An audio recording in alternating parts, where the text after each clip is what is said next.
देखिए, बिल्कुल यहाँ पर इस बात में मुझे कोई दोहराए नज़र नहीं आती। अब देखिए, जिस तरीके से जो राजनीतिक दल हैं, एक सीट पर जितनी ज़्यादा यहाँ देखिए सीधी तौर पर साफ़ बात है कि पार्टियाँ हो जाएँगी, वोटों का उतना ज़्यादा बँटवारा होगा और वोटों का बँटवारा उस स्थिति में ज़्यादा होगा जब जो विकल्प होंगे मतदाताओं के लिए या फिर जो पार्टियाँ होंगी, उनके जो मतदाता होंगे, उनका जो वोट बैंक होगा, वो बहुत हद तक एक समान होगा। आप देखिए, यहाँ पर पीडीए की बात जो अखिलेश यादव करते हैं, समाजवादी पार्टी जो पीडीए की यहाँ विचारधारा पर काम करती है, पीडीए फॉर्मूले को अमल में लाती है, पिछड़ा, दलित और अल्पसंख्यक। अब देखिए, इस पीडीए में जो डी है दलित, वो कोर वोटर अगर यहाँ पर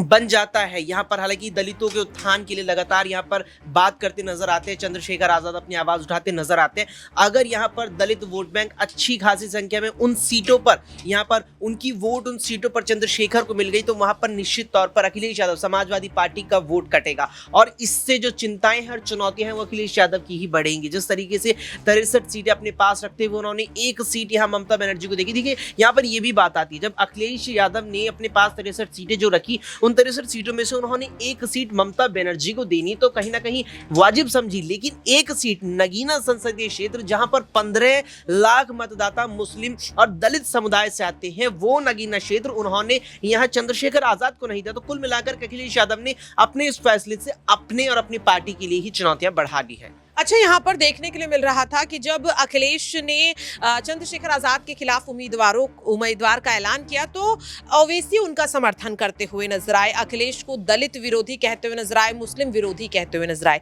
अभी तक इस सीट पर बीएसपी ने भी उम्मीदवार का ऐलान नहीं किया है, तो क्या माना जा सकता है कि चंद्रशेखर आजाद को अभी मायावती का भी समर्थन मिल सकता है? देखिए, बिल्कुल इस बात में संभावना बेहद ज्यादा है, चंद्रशेखर आजाद को समर्थन मिल जाए। और देखिए, अगर यहाँ पर चंद्रशेखर आजाद को समर्थन मिल जाता है मायावती का, तो मुख्य रूप से नगीना सीट पर जो मुकाबला है वो त्रिकोणीय हो जाएगा। अब तक अगर आप चंद्रशेखर आजाद को इधर रख देंगे तो यहाँ पर दो तरफे का मुकाबला है, एक तरफ इंडिया गठबंधन की कांग्रेस समाजवादी पार्टी, तो दूसरी तरफ यहाँ पर भाजपा है। क्योंकि अगर आप गौर करेंगे 2019 के नगीना के जो यहाँ परिणाम आए थे संसदीय क्षेत्र के लोकसभा के, उसमें सबसे ज्यादा वोट बीजेपी प्रत्याशी को ही मिले थे, लेकिन जो गठबंधन हुआ था सपा और बसपा का गठबंधन, जो संयुक्त वोट हो गया था, वोटों के एक हो जाने से यहाँ बीजेपी का जो वोट पड़ा था उससे ज्यादा निकल गया गठबंधन का वोट। अब यही चीज है, अब यहाँ पर ऐसे में अगर चंद्रशेखर आजाद को